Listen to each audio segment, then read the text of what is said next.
We often hear about Sparta as a place of strong warriors and simple lives. People think of Sparta as very different from other Greek cities. But this idea of Sparta being unique is called the Spartan Mirage. It's like a picture drawn from stories by writers like Xenophon and Thucydides. They showed Sparta as a land of strict, soldier-like living. But is that all true? When we look deeper, it seems Sparta might not be so different. François Ollier talks about this idea. He said that the real Sparta was much like other Greek cities. People now question the old tales of Sparta's simple ways. They see that Sparta had luxury like others.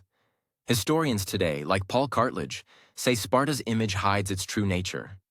The myths aren't the full story of Spartan life. Now, let's talk about how the image of Sparta was made by writers like Xenophon and Thucydides.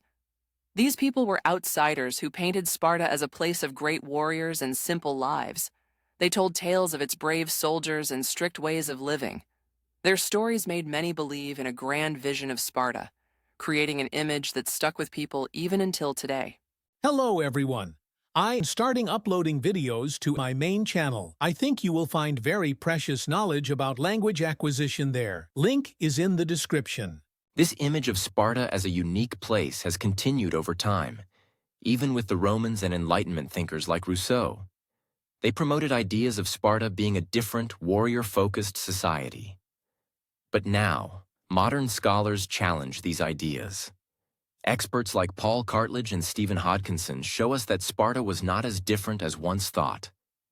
These researchers work hard to uncover the true picture of Sparta as a city similar to other Greek cities. People today still find the story of Spartan warriors exciting, and it's easy to see why. It sounds amazing to imagine a city full of heroes who lived simply for their country. But it's important to look at history with a critical eye. The real Sparta had both uniqueness and similarities with other Greek cities. We invite listeners to support us by clicking Join for transcripts and helping our podcast reach more people who love history as much as we do. When you think about Sparta, it's not just about the way they fought or lived. It's about how people told their story. Sometimes stories grow bigger than the truth over time. We should remember that behind every story, there are facts waiting to be discovered. And that is what makes history so fascinating. It's not just about what is written, but about what is learned beyond the words.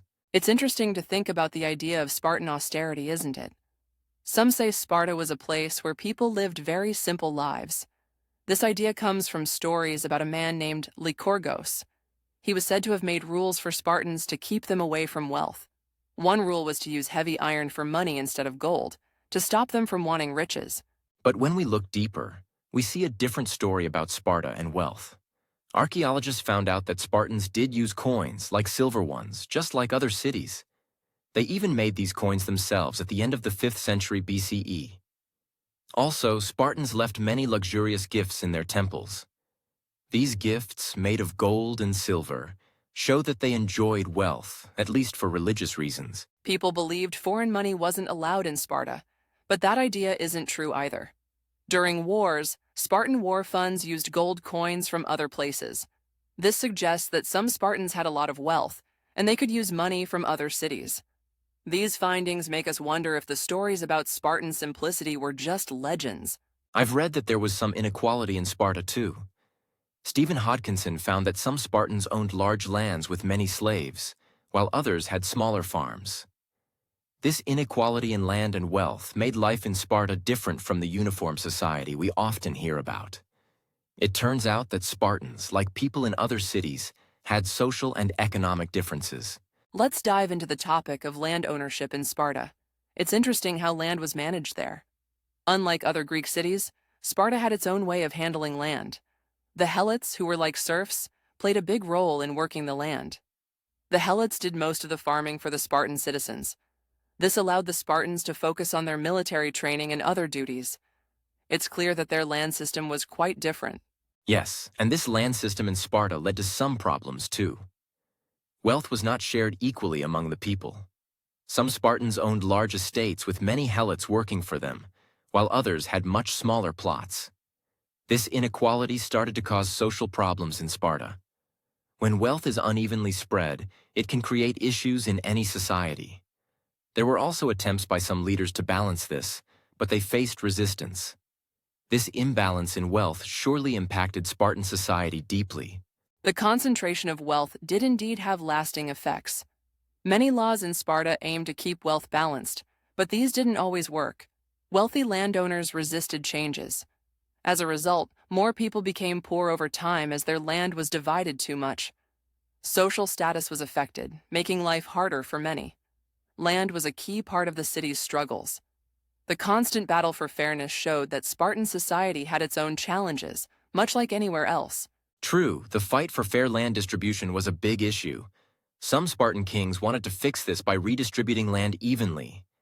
This idea, though, wasn't easy to execute because it met with strong opposition from those who were already wealthy. They wanted to keep their large estates and the power that came with them. Hence, this resistance to change made it difficult to solve the problem. Sparta's story reminds us that even in places with strict rules, inequality can persist. Let's explore the unique aspects of Spartan militarism. Sparta was known for its strong focus on military training. The agoge program was a big part of the Spartan life. Boys started this program at age 7. They learned skills to become soldiers. This was different from other Greek cities where children didn't have such long training. Sparta made sure their young people were ready for any challenge in battle through this system. While Sparta is often seen as a city centered on war, the military life was somewhat separate from the civic life. For example, an interesting part of Spartan society was the syssitia, or communal meals. These meals were important for both civic responsibilities and military ties. They offered a chance for Spartans to bond over food, but these gatherings were not solely about war planning. It was a social event, similar to a community dinner, which shows how war and everyday life were distinct. Another interesting point about Spartan life was how they handled mourning. Unlike other cities, Sparta rarely had public funerals for soldiers. Those who died in battle were buried where they fell. This practice meant the people in the city did not see the cost of war. Sparta wanted its citizens to focus more on daily life and less on the sadness of war. It kept military losses hidden and didn't let it mix with public life too much. This separation of war from daily activities helped preserve the Spartan community's focus. While military training was a big part, it didn't dominate every aspect of life. People could still live normal lives outside of their duties. The military was a duty for the Spartans, but their lives included more than just that. Activities like the syssitia highlight how the social aspect was just as important, allowing them to remain connected with each other beyond their roles as soldiers. Sparta's political system is something that many find very interesting. Unlike other Greek cities, Sparta had 2 kings, each with the task of leading in war. This was a unique setup in ancient Greece.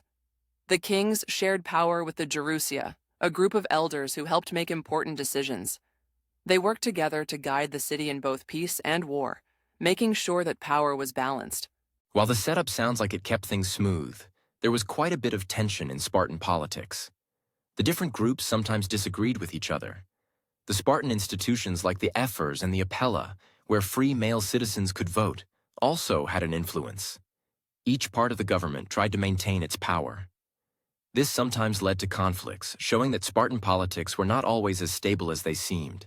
There are many myths about Sparta being politically united. However, Spartan politics could be just as messy as in other cities. Herodotus tells us stories of leaders like King Cleomenes, who was accused of strange behavior and later found dead. Some say he was murdered. Even though Sparta aimed for harmony, stories like these show that political fights were very real. People's ambitions sometimes got in the way of peace. These stories of political discord highlight the reality that Sparta was not free from drama. Even with their mixed government trying to balance power, individual goals could disrupt things. Kings and leaders often clashed, revealing a more chaotic side of Spartan politics. While the aim was always social harmony, power struggles and division were part of life.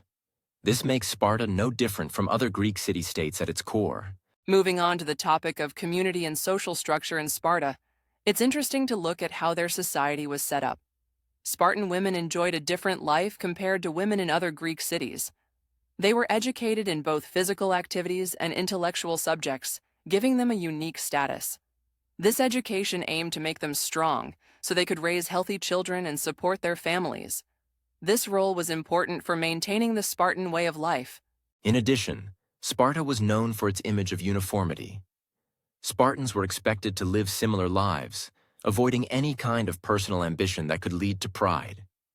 Sports were a big part of this culture, but victory celebrations were not common. Success in sports was meant to be for the benefit of the community, not for personal glory. This enforced sense of sameness was intended to keep the society cohesive and focused on collective well-being. Sports indeed played a significant role in showing how Spartans dealt with individuality. They believed in teamwork over personal success. The whole idea of avoiding too much pride was meant to prevent conflict and keep everyone in line with Sparta's values. While some ancient writers saw this as dull, it was actually a way to keep balance and order. The sports culture was just one example of how Spartans lived by these strict guidelines. Interestingly, these social norms extended beyond sports to many parts of Spartan life. For instance, their laws emphasized modesty and simplicity. These laws were intended to curb excessive behaviors that could harm the community. Even in personal life, Spartans were expected to follow rules that promoted unity. This way of living made Sparta appear highly organized and effective, but it sometimes hid the personal experiences of individuals, which could be quite strict. If you enjoyed this glimpse into Sparta's real history, we would love it if you could like this episode and leave a comment. Let us know your thoughts or ask any questions you have. Subscribe to our channel for more interesting history podcasts. And if you want to support us further and get complete texts of all episodes, consider joining our YouTube membership. Thank you for exploring the past with us today.